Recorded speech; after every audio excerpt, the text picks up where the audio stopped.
What's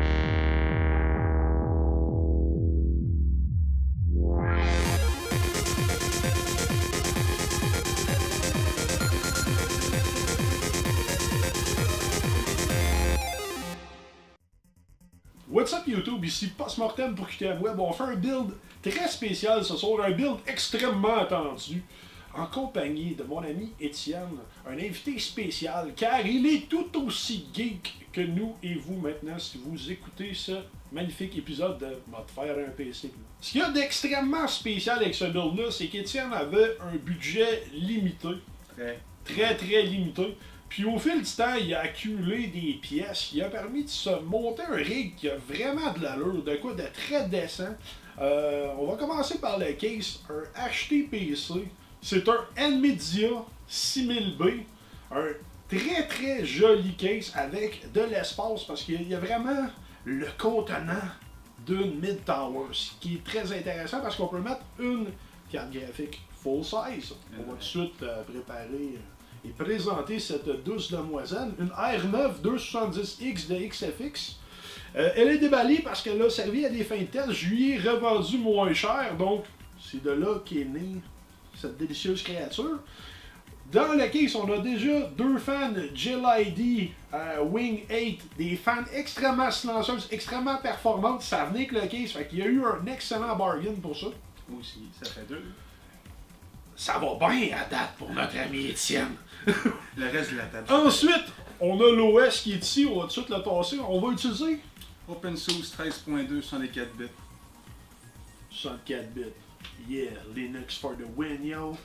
Je vous présente également un magnifique Fractal Design Power Supply 80 Plus bronze, 650 watts. La boîte est ma foi magnifique et peu spacieuse, que j'apprécie vraiment parce que des fois tu charries ça, là, pis t'es en train de te faire des muscles, là. C'est un assistant. En tout cas, t'en charries plus que moi. Ouais! La carte mère, une carte mère non recommandée par QTM.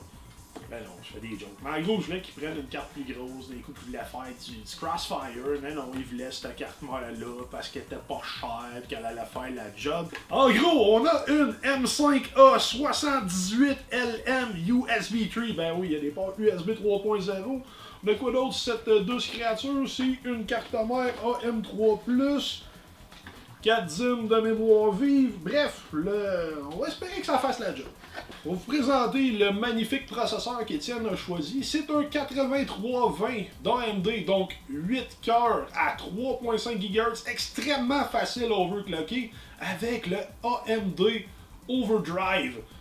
Notre très cher ami Azulrat vous a montré dans une vidéo précédente comment l'overclocker sans vous faire des bobos, des grosses douleurs. Mais oui, vous pouvez le faire par le BIOS, il n'y a pas de problème. Mais là, on vous tenait par la main, donc une excellente composante. Vraiment, on va être bon pour 10 ans à gamer sur Linux avec ça. On va présenter également la mémoire vive. On a de la Kingston HyperX 2x4 GB 1866 MHz de pure performance. En plus, elle est rouge, elle est belle, elle fait pas pantoute avec le motherboard, mais c'est pas grave, c'est lui qui voulait ça. Oui, la belle HyperX Fury, rouge. Faut que ça soit rouge, c'est d'autres couleurs, pour vrai. Il y avait blanc. On a également le Kingston HyperX 120 GB SSD. C'est très important pour avoir un build qui a de l'allure. Là, on voit que le SSD a déjà servi, et c'est pas grave. Il est encore magnifique. On dirait une Materia dans Final 7. Il brille. Il brille, pis tout. Fait en gros, avant que notre très cher Azulrat aille faire l'assemblage, c'est un ordinateur qui a vraiment une pesée émotionnelle pour notre équipe. Parce que ça fait littéralement 6 mois qu'il accumule pièce par pièce. Ah oui, c'était douloureux pour vrai. Qui attend pour faire son build. Puis à soir, parce que oui, on est soir, puis on va le dire, ok, il est tard, mais c'est à soir qu'on va prendre vie. C'est à soir que OpenSUSE 13.2, si je me trompe pas, 13.2, 64 bits, va franchir cette tôle. Il va lui donner des performances légendaires en compagnie du team QTM. C'est vraiment nostalgique. Moi, je m'en peux plus. Fait en gros, notre très cher Azulrad va aller faire le montage de cette tour. Pendant ce temps-là, j'ai quelques petites questions, histoire qu'on découvre ce personnage mystérieux et extrêmement technique qui est Étienne. Ça a l'air d'être comme une aventure pour enfants, mais ça va être pire que ça va être meilleur, ça va être incroyable. Cet homme a fait tellement de choses. Restez à l'écoute. Pendant que le PC se fait builder par Azulrad, on a décidé de faire une petite entrevue avec Étienne, étant donné qu'il a des goûts assez développés en matière d'informatique. Puis ses aventures en tant que geek sont assez intéressantes et incroyables. Donc c'est sûr que je veux vous faire découvrir ce personnage-là qui égaye ma vie à tous les jours au travail. Donc, premièrement, toi Étienne, petite question qui tue. Ouais. AMD ou Intel? AMD. Peux-tu nous expliquer pourquoi? Puis de loin. Pourquoi AMD? Parce qu'ils développent derrière Linux depuis bien plus longtemps. Ils sont derrière le 64 bits à l'origine. C'est more power for your buck. C'est souvent unlocké, unlockable, plus tweakable.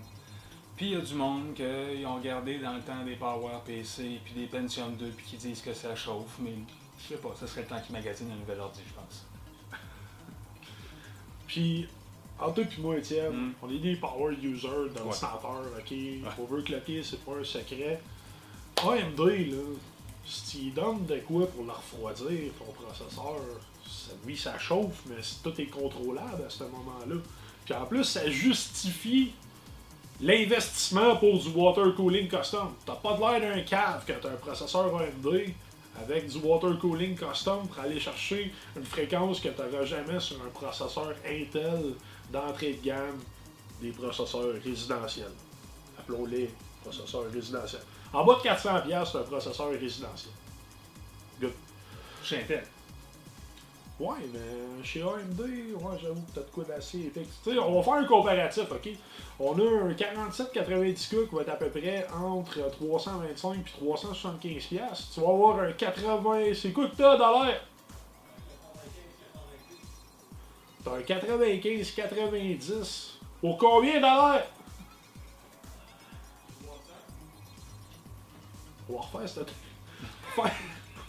Parce que si on fait un comparatif de processeurs haute performance résidentielle, si on parle de quelque chose d'abordable pour le commun des mortels, un 4790K qui est comme le summum des processeurs unlockés du socket 1155, chez AMD pour un socket AM3+, on va avoir un 95-90 qui va tourner autour de 300-330$, qui est un 8 cœurs à 4.7 GHz overclockable, genre à 5.5 facile. Fait que, si on regarde la logique derrière tout ça, pourquoi ne pas y aller pour le rouge? C'est ma philosophie à moi. On va pas forcément être d'accord, mais c'est la mienne. Je suis quand même du Intel chez nous, en tout cas, fuck. Ouais, c'est temporaire. Toi, tout ce que t'as chez vous, c'est temporaire de toute façon. J'ai quand même une carte graphique AMD, j'ai eu AMD, je suis retourné vers du Nvidia, je suis retourné vers AMD, puis j'adore AMD. J'ai pas l'impression de me faire fourrer. Les technologies sont vraiment avant-gardistes. T'as vraiment le dernier OpenCL, OpenGL, t'as tout dessus. Le DirectX, il est déjà pré-updaté, pré-built-in dans la carte, puis là, whoop, Nvidia sort un nouveau modèle, puis il est quand même pas aussi à jour que le modèle AMD. On va y aller, on va parler un petit peu des systèmes d'exploitation. Premièrement, on sait que ta machine va rouler sous Linux. Seulement. Seulement. Seulement. Je le note. C'est ça que ça m'a fait penser.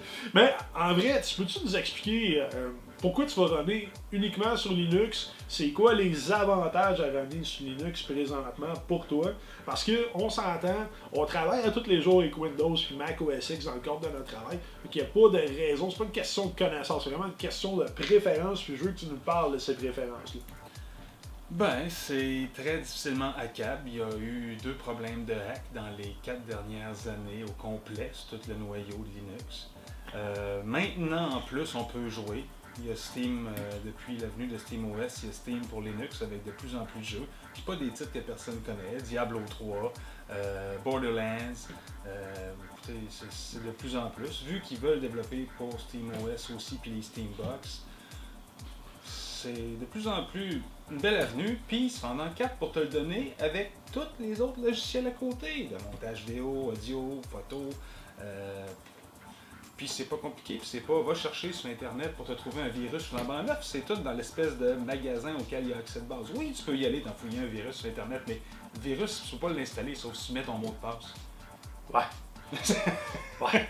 Puis pour ceux qui veulent en apprendre plus, c'est quoi les logiciels de montage vidéo, logiciels photo qu'on a sur Linux qui sont comparables, exemple à Adobe Premiere ou Photoshop par exemple? Ce que tu vas voir de plus proche, souvent c'est pas très user-friendly. Si t'as pas travaillé avec... GIMP par exemple? Genre GIMP. Mais c'est comme quelqu'un qui travaille avec Photoshop, la vraie édition versus, comment ça s'appelle déjà, la version nuage pas bonne, là, Photoshop. Paint. Non, ça s'appelle Photoshop aussi, mais c'est pas CS, c'est Photoshop Élément. Oui, c'est ça, Photoshop Élément. Ça fait peur ça, hein? Ouais, c'est pour le commun des mortels, les gars. Bon.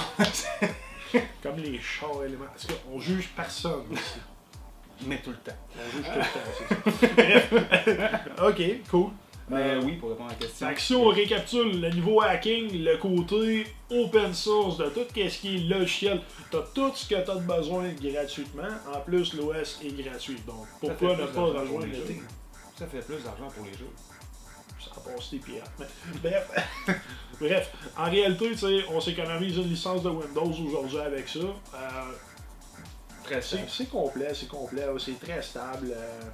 On a aussi notre ami Lafreux qui est là-dessus présentement, qui fait ses découvertes, surtout en lien avec les expériences que Tech Syndicate a faites. Donc, moi aussi, j'ai le goût de suivre la vague, étant donné que j'ai 2 ordinateurs. Je vais me lancer sur Linux puis vous donner mes impressions dans les semaines à venir. Peut-être avoir besoin de coaching de mes partners, mais on va en revenir à toi, mon cher Étienne. C'est quoi pour toi les plus grandes qualités, les plus grandes lacunes des systèmes d'exploitation plus standards du style Windows, Mac OS X? C'est quoi que t'aimes, c'est quoi que t'aimes pas? Tu peux dire que t'aimes ça pis que t'aimes rien.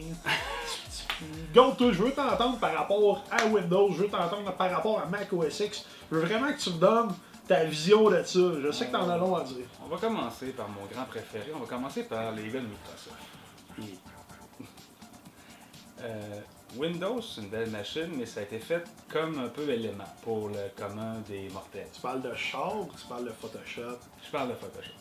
Tu peux peut-être écrire le char finalement. C'est comme une cour à scrap où tu trouves rien. Mais tout est là. Tout est là. Les virus, le bon puis le pas bon. Mais c'est ça.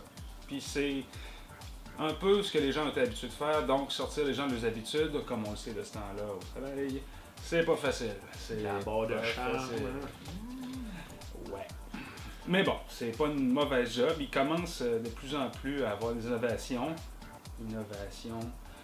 Comme des choses comme des bureaux virtuels que j'ai depuis Vista. Ouais, depuis Windows Vista, moi j'ai 4 bureaux virtuels. Là.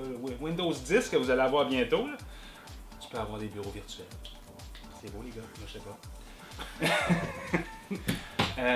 Mais non, le plus gros problème de Windows, c'est la popularité, donc les virus. Personnellement. C'est bloaté comme de cochonnerie, pas à cause de Microsoft même, mais à cause de tous les revendeurs.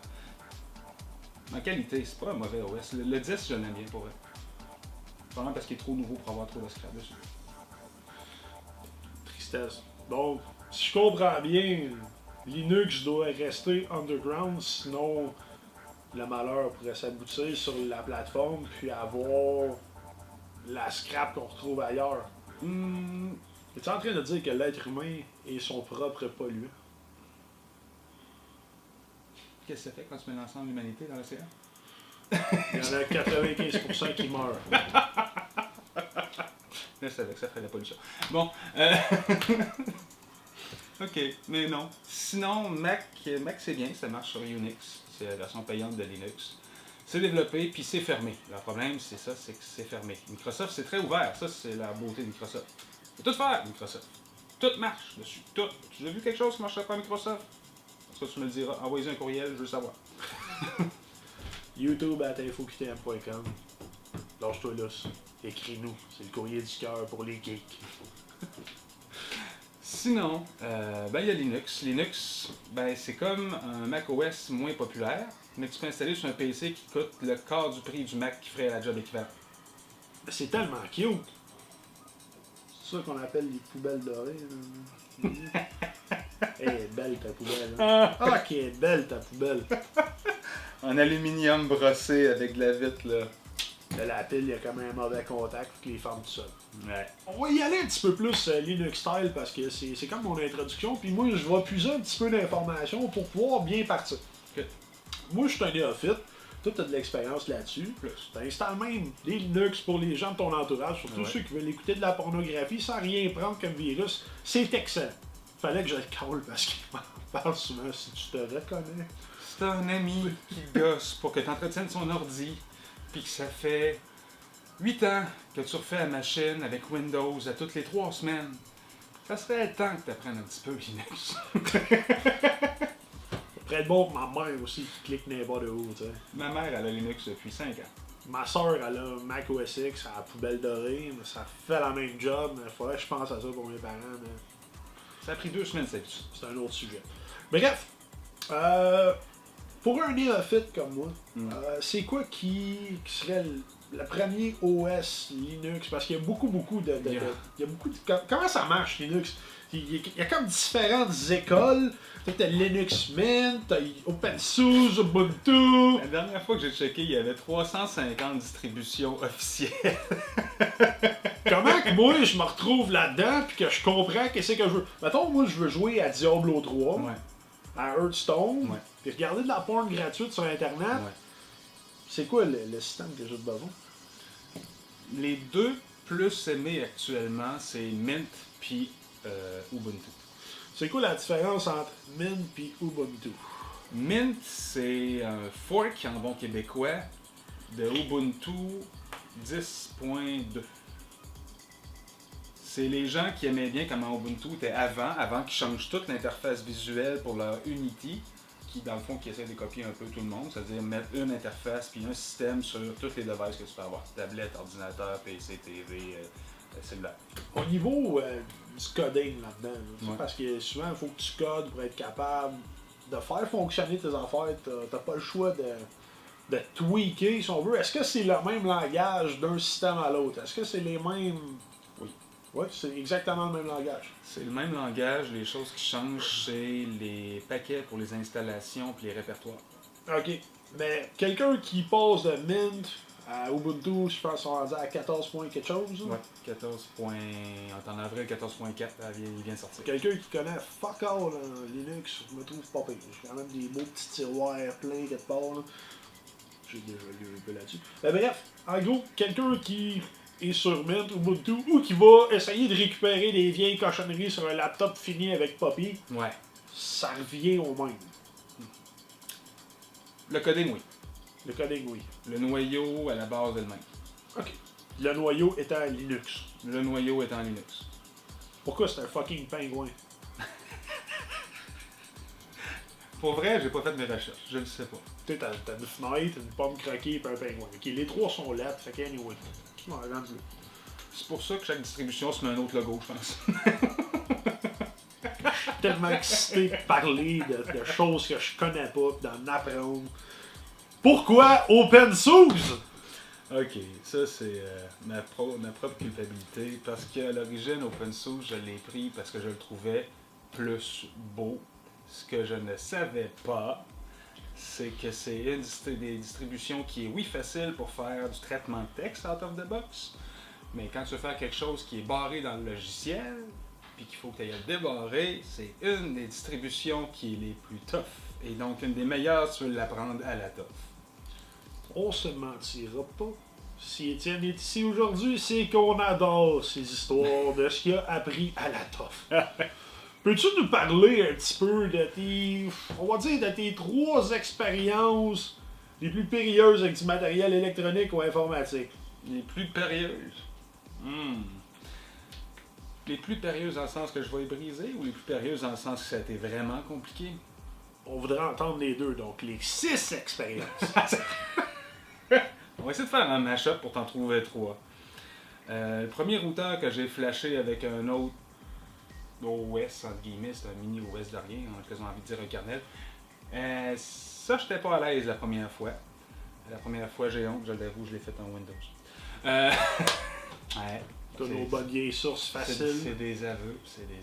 C'était-tu le WRT? Le délicieux le Linksys premier que Mode? j'ai. Oui, le délicieux Linksys Mode, WRT 54G pour le modèle du routeur, qui était tellement mal géré qu'il a inspiré des boys de Linux à faire DDWRT pour remplacer le OS qui est stock dedans. Là, t'as mis ça. J'ai mis ça. Je l'ai remis cette semaine dans mon routeur Asus à la maison parce Puis, que étrangement, le range est augmenté. je peux demander à l'antenne de pousser à 1000%. Bon, il va vivre une semaine, mais il le ferait. Ben, s'il va à 200%, tu réduis la durée qualité de de vie du Ouais. routeur. Ouais, c'est comme overclocker un processeur à 200. Mais si tu l'overclock, exemple, à 1.25, Si tu veux que ton routeur vive pour toujours, normalement, il ne faut pas que tu lèves en haut 70%. Bon, tout le monde va le coller à 100, on s'en sert, c'est un routeur, on va le changer dans 3 ans, une nouvelle technologie qui va être là. fait qu'au pire, tu pognes des vieux routeurs, tes overclock à 1000, ils pètent, c'est un calice, tu le changes. Ah. Fait que, pour le monde pauvre, ben, c'est une bonne solution. Écoute, j'étais tellement pas à l'aise, le premier routeur, là, je me le suis fait apporter par un jeune de gars qui l'avait trouvé dans les poubelles. Il dit, as-tu quelque chose à faire avec ça? Oui, il y a un test, ça fait longtemps que je rêve de faire, puis ce routeur-là, je m'en calisse. C'est ce gars-là qu'il faut aller voir quand vous avez des vieilles bébelles que vous voulez vous départir, genre un lecteur MP3 avec des cartes. C'est quoi t'avais là? C'était quoi la cochonnerie que tu m'as passé l'autre jour là? Tu voulais que je check? Ah, c'était un lecteur MP3, clé USB, enregistreur Tu audio. sais, des espèces de vieilles bébelles chinois que tu sais, tu t'es dit, ça a l'air douteux, je l'achèterai pas sur internet. Lui, il l'achète. Il l'achète. Puis il trippe là. Si ça marche pas, il trippe encore plus. Ouais, après Pas ça, beaucoup de chums dans moi. après ça, t'essaies de changer la grosseur de la mémoire dedans, ça, c'est pas une bonne histoire. T'as pas eu de mésaventure avec une imprimante aussi? C'était Ouais, quoi, ça, cette affaire-là? c'était- Je me souviens d'une imprimante. Là. Oui. On a parlé au pause bien longtemps. Ah oui. J'ai une imprimante qui n'était pas prévue, avec aucun driver pour Linux, que j'ai eu une très grande absence de plaisir à configurer sur Linux.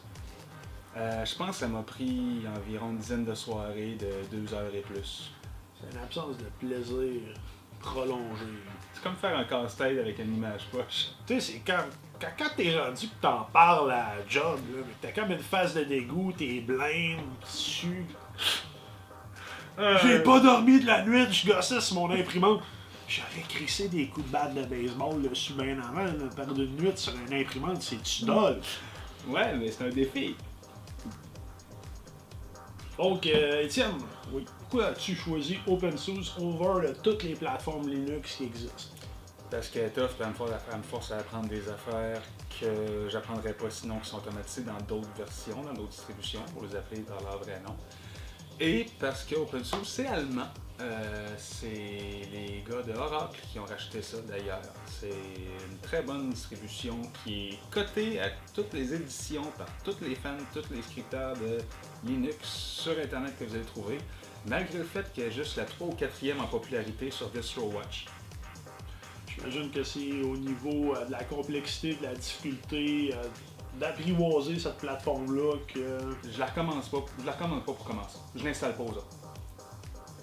Ça dit ce qu'il y a à comprendre. Tu refuserais de m'aller, Stan. Non, pas toi. C'est bon. OK.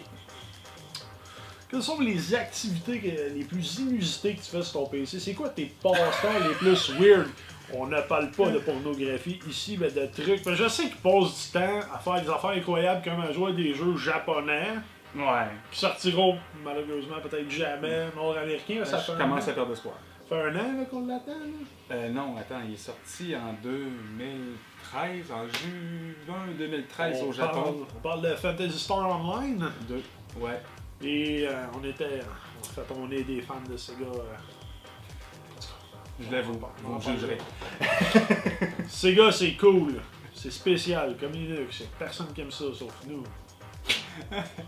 Fait que oui, mais ils l'ont sorti en 2013 au Japon, en juin. Ils nous avaient promis un client nord-américain pour 2014, en juin, donc un an après. Le menteur. On est rendu en 2015, en avril. Il n'y en a pas de client nord-américain, mais c'était réservé. Hey, depuis tu te souviens-tu 2 ans. quand on a essayé de se register pour ce jeu-là, puis là, fallait copier les calices. C'est comment que t'appelles ça? Des Pas des gnocchis, là. c'est des kanji. Kanji. Là, il faut que tu copies, dans le fond, le keyboard japonais, juste pour être capable de passer, dans le fond, c'est quand t'appelles ça, c'est des, pas des keyloggers, mais des... Vous savez quand il faut s'authentifier pour montrer qu'on n'est pas un robot puis qu'on rentre des petits caractères tout croche avec Des des barres captcha. dessus? Des captcha. Des captcha. Oui, c'est ça, captcha. Là, il était en Jap. Ouais. Puis là, quand tu tords dans Hiragana tout croche puis t'effaces des petits bouts, puis tu regardes dans la liste de 40 quelque chose qui te donne, good luck. Ça a pris 2 heures à avoir ton... En tout cas, c'est comme... C'est le genre de mission que t'attends sur Linux. Même affaire que t'as créé un compte en japonais. Fait que ça, c'est le genre d'activité inusitée qu'Étienne peut faire sur son ordinateur à part de ça. J'ai déjà pogné une job, là. C'est pire que de la pornographie. Les animaux... J'ai déjà transféré des cassettes qui jouaient dans les églises pour le clip pour un diocèse, là, qui voulait passer au CD. Puis là, c'est minute par minute, les gars, c'est du tape. Là. Tu peux pas aller plus vite. Ah. Je pense à ce jour que le peu d'audition qu'il me reste, là, c'est pas le bon Dieu qui les a sauvés. C'est lui qui les a tout enlevés. Ça faisait mal. Je sympathise avec toi. Présentement, je suis en train de transférer 35 DVD de plus d'1 heure chaque de contenu familial. Ouais, mais ça, c'est du digital. C'est pas pour ma famille. Ah! Mais bref, j'apprécie beaucoup ces clients-là si jamais ils écoutent. Vous avez des jobs de transfert audio à faire sur Linux, les gars, vous mettrez Audacity pendant qu'on en parle. Cool. Ouais, c'est cool, ça répond à ma question. Toi, Étienne, étant donné que QTM est une chaîne de geeks et de gamers, à quel jeu comptes-tu jouer sur ta nouvelle machine? Ben, j'ai bien hâte d'essayer CSGO sur Linux. J'ai déjà Witch Hunter 2. Je vais probablement adhérer au 3, qui a déjà son client Linux de premier, tout ça. Mais c'est CSGO que j'ai hâte d'essayer pour vrai. Parce que l'une des choses qui me coûte, oui, Linux c'est fin, mais c'est comme Mac. C'est pas tout qui marche. Moi, je suis un fan de Rainbow Six Vegas 2. Le nouveau va sortir, Siege, Tom Clancy's Rainbow Siege, qui vient de sortir. L'alpha est en test actuellement, en avril. Ben, je vais me mettre sur Counter-Strike Go en attendant de voir s'il y a une autre nouveauté qui s'en vient de ce côté-là. T'as joué clavier-souris ou... Non, je vais jouer avec une manette. Jugement! Sois shaky, bash. Ok! Je peux pas être bon dans tout. Diablo, c'est pas quelque chose qui t'intéresse? Ça a l'air que ça marche sur Linux. Oui, ça marche. Diablo 3 est disponible, 2 aussi sur Linux. Dans le fond, tous les jeux qui sont disponibles sur Mac, normalement, vont être facilement disponibles sur... La plupart, il y a quelques exceptions que j'ai vues, mais souvent c'est des vieux jeux. Hearthstone, c'est disponible sur Linux? J'ai pas vérifié. C'est sûr que oui. Écoute, moi je joue à Jeu de Magic. cartes, là, fuck. Magic l'est pas. Ouais. Magic 2015, il l'est pas. Ok. Shit happen. Ouais. Je sais qu'on a Windows, des fois. C'est quoi les plus grands défis que t'as comme utilisateur Linux? C'est quoi qui te fait le plus triper, mais c'est quoi qui te fait en arracher tout le temps? En arracher tout le temps. Windows. En dual boot, j'ai une machine qui me demande de faire un update de service pack, puis parce que le master boot record du disque dur est géré par Grub de Linux et qu'il n'y a pas accès, il refuse de l'appliquer. Tout le temps des problèmes causés par les autres, hein? Tu sais, quand c'est jamais toi, c'est les autres. C'est pas toi qui a le problème dessus. D'habitude, il faut dire on blâme pas les outils. Fait que ce fois-là, je vais m'arranger pour pas blâmer les outils, il n'y en aura pas de Windows dans mon ordi. Ok. T'as pas eu des problèmes aussi au point de vue driver graphique, il y avait pas... Hey, ça fait longtemps. Ok, c'est beau. J'en ai trouvé un bug, si tu veux le savoir. Sur un laptop plugué avec un disque dur, sur un concentrateur, puis un autre disque dur en USB 3 direct sur le laptop. Ça peut arriver une fois sur trois qu'en ouvrant ton Linux, il n'y ait pas d'écran, puis le curseur est remplacé par les deux petites barres, un T avec une barre en bas dans le fond. Ça ressemble à quand tu fais un Hackintosh pour la première fois. Expérience vécue. Ok, c'est cool. Fait qu'en gros, ce que tu es en train de me dire, c'est que côté difficulté, c'est toi-même qui te l'écris parce que la plupart du temps, tout est disponible. On va revenir un petit peu à ce qui est des jeux Vine ou Wine. Il y a Wine. Wine, c'est quoi exactement? Comment ça fonctionne? Qu'est-ce que je pourrais apprendre sur Wine qui pourrait m'intéresser en tant que user gamer qui va peut-être joindre Linux? Non, j'y vais déjà engagé. Bon. Avec Steam, ça va être facile. Wine, c'est wine comme dans vin, non pas wine comme dans chialeux. Au fait. C'est une interface Win32, essentiellement. Fait que c'est du 32 bits. Oui, c'est du 32 bits. Puis c'est pour installer des choses qui ont besoin de cette base-là pour marcher. Essentiellement, tu peux installer Internet Explorer puis Safari si tu mets Wine, puis tu mets ça, puis tu passes par le Win32. Tu t'exposes aussi à tous les virus qui peuvent s'installer par le Win32. Mais il faut quand même que tu mettes ton mot de passe. OK. Peux-tu nous énumérer en ordre les OS Linux que tu as utilisés dans ta vie? Et le point fort, point faible de chacun, ça peut être intéressant. Ubuntu, c'est la distribution la plus populaire et donc c'est celle qui a le plus de chances de composer de backup absolument tout votre stock. C'est celle que je recommande pour quelqu'un qui commence et qui n'a jamais essayé ça. Ça serait ça son gros point fort. Ses points faibles, ça serait son interface graphique que je n'aime pas personnellement. Il y en a qui vont l'aimer parce que c'est très différent. Un peu Mac, mais pas tellement. Très différent de ce que tu as déjà vu. Sinon, il y a les gars de Mint qui ont fait une vraie bonne job pour faire un bureau qu'on va considérer comme étant fonctionnel. Pas de bloat, pas de cochonnerie qui servent à rien, pas de raccourcis inutiles, la barre, les raccourcis que tu veux, le menu, l'heure, c'est tout. Puis ça marche bien. C'est des chialeux, ceux-là, qui ont fait une bonne job, qui aimaient mieux l'ancienne version de Ubuntu à la nouvelle depuis qu'ils ont passé à Unity. Quand je parle de Unity et tout ça, en fait, ce qui serait bon que je vous dise, c'est que il y a tout le temps le même noyau sur Linux, mais il y a comme 4-5 grosses interfaces visuelles. OK. C'est ça qui a l'air si mélangeant. Ubuntu, Mint. Ça, c'est des distributions. En fait, on va oublier les distributions, je vais dire comme ça. On a le noyau. Après ça, sur le noyau, tu as ce qu'on voit, la souris, tout ça, puis le bureau. Ben, les bureaux, les différents types de bureaux, là, puis le gestionnaire d'installateur de paquets vient avec le bureau. Il y a KDE, il y a GNOME, il y a Unity, maintenant qui compte pour un de Ubuntu.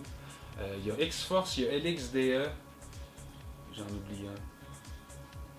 J'en oublie un vraiment tout petit. Je crois que c'est celui qu'ils utilisent pour Poppy Linux. Il me revient pas. Il me revient pas. Il y en a En un gros, autre. ce que tu es en train de me dire, c'est que je pourrais avoir Ubuntu et avoir GNOME comme interface graphique. Oui, on peut installer GNOME 2 ou 3 sur Ubuntu à la place de Unity. OK. Mais ils sont tous comme ça. Ça serait quoi l'avantage en GNOME par rapport à Unity? C'est l'aspect visuel qu'on préfère, dans le fond? C'est une préférence de chialeux qui veut que ce soit son goût. C'est bien Ça, d'être chialeux dans la vie de ça. Ça serait comme dire j'aimerais ça avoir Windows, mais je voudrais qu'il ait l'air de Mac. Ben, mettons, là, moi, je vais m'installer GNOME, OK? Moi. Je vais loader GNOME, ça va être Ubuntu avec la shape de GNOME, puis ça va marcher direct. Comment ça? Tu peux avoir dans Ubuntu, tu as un raccourci rapide pour le faire, mais je pense qu'ils ont fait G-Ubuntu pour la version GNOME maintenant, comme il y a K-Ubuntu pour la version KDE qui ressemble au mien. OK. Mais en gros, ça sera pas GNOME, tu te mets ta clé USB, ça va être genre Ubuntu GNOME, ça va être Ubuntu, puis après ça, tu vas chercher GNOME. Exact. Fait que le kernel de base, tout ce que tu s'installes, c'est Ubuntu 14.kek pour mettre GNOME après par-dessus. Exact, mais même quand tu vas le télécharger, parce que tu le télécharges tout gratuit, quand tu vas le télécharger, il faut que tu choisisses l'interface visuelle que tu vas avoir dessus. OK. Quand tu télécharges le DVD, il y en a plus qu'une d'intégrée dedans. Tu choisis à l'installation. Quand tu télécharges le CD ou le petit client de 900 MB, lui, l'interface, c'est celle que tu as choisie au téléchargement. OK. Puis ça, c'est tout disponible sur le site officiel de chacun des Linux. On va rajouter justement une section Linux sur le site web de infoqtm.com avec tous les autres descriptifs pour l'overclocking, les benchmarks, etc. Tout est disponible là. Donc, si vous avez besoin d'aller chercher de l'information, ça va avoir un petit start-up. On fait un job pour vous autres. Hein? On aime ça. On fait gérer. Bref, excellent. C'est super. Qu'est-ce que tu penses de Elementary OS? Elementary OS. Je l'ai-tu regardé? Je sais pas, tu l'as trouvé où? À la fin de la liste de DistroWatch? Il était 396e. Je sais pas, ça ressemblait à Mac OS X, je trouvais ça cute. Ouais, mais tu peux rien faire avec. Ouais, écoute, il y en a plein. Il y en a un qui est basé sur le cloud de A à Z. Sur le cloud. Il est basé sur le cloud. À peu près tout ce que tu peux faire avec ça, c'est cloud. C'est fait pour des machines de... J'ai pas coupé le son, je l'ai juste pas dit. Selon toi, quelle a été la meilleure version de Windows à ce jour? Oui, c'est une question piège. J'ai-tu le droit de faire une joke en premier? Ouais. Vista. Regarde la caméra. Vista. Non, c'est pas vrai. 7, c'est pas mal un des mieux qui ont fait des plus stables, des mieux rodés, selon moi, mais je pense qu'on va aimer le 10 pour vrai. J'étais sûr que tu allais me parler de Windows 98 qui était vraiment cool pour son époque. Non, rendu là, moi je joue en DOS. Tu sais, quand t'es pas capable d'être comme tout le monde dans la vie, puis... Ok. Good! Ça, c'est une bonne question. Quel conseil donnerais-tu à des néophytes qui veulent entamer l'aventure Linux dès aujourd'hui? Téléchargez-vous le Live CD, même si c'est plus réellement des CD dans la plupart des cas, c'est des DVD. Ça vous permet d'utiliser une distribution sans réellement l'installer. Vous la loadez dans la mémoire. Vous allez pouvoir voir les différentes interfaces graphiques dont je parlais. Puis vous allez pouvoir voir aussi comment il réagit avec votre machine, surtout sur des laptops qui ne sont pas nécessairement tous supportés au niveau des drivers de votre carte sans fil, du clavier, des touches fonctions du clavier du laptop pour diminuer, augmenter l'éclairage puis le volume. Ça, il y en a qui le supportent mieux que d'autres. Mais si on parle d'un desktop utility, pas de problème. Desktop Utility, pas de problème, mais essaye le Live CD pareil, comme ça tu n'auras pas besoin de tout désinstaller puis réinstaller. Si t'en trouves un qui te plaît, ça fait partie des grosses distributions DistroWash, inquiète-toi pas, ils vont faire ce que tu lui demandes, puis Google va rester ton ami. Puis pour un néophyte, est-ce que tu conseilles de désinstaller entièrement Windows Non. pour te donner directement Non. à... Non. Non? Non. Non, garde-toi un fail-safe. La journée que ça, tu vas vouloir faire quelque chose qui te paraît évident, puis que tu te rends compte que ça ne l'est pas évident pour le restant de la planète, c'est le fun d'avoir un fallback au début. Faut que tu sois à l'aise pas mal pour l'enlever pour Mais vrai. si t'es vraiment un hardcore, puis que ça te dérange pas de vivre Vas-y. l'expérience correcte, Ouais, vas-y.